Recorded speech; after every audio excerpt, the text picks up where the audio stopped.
আসছি স্যার। আরে সৃজা, তোমার শরীর কেমন আছে? ভালো আছো এখন? যেমনটা থাকার কথা তেমনই আছে স্যার, ভালো আছে। কেন, কিছু হয়েছে নাকি?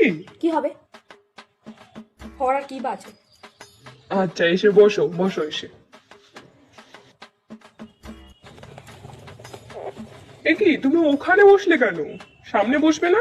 না স্যার, সামনে বসার দিন আমার শেষ হয়ে এসছে, মানে শেষ হয়ে গেছে। সামনে বসার অধিকার আমার আর নেই স্যার।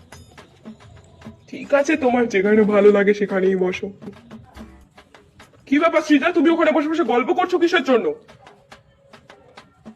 আমি কথা বলিনি স্যার, আমি কখন কথা বললাম?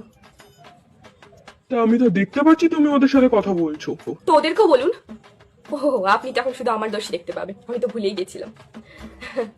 আচ্ছা সৃজা, এই প্রশ্নের উত্তরটা দাও তো দেখি। জানি না স্যার, জানো না মানে? মানে পারবো না স্যার। পারবে না মানেটা কি? এটা তো দেওয়া ছিল পড়া, তুমি তো জানতে সেটা যে দেওয়া ছিল পড়াটা। থাকতে পারে দেওয়া, আমি জানি না, আমি পারবো না।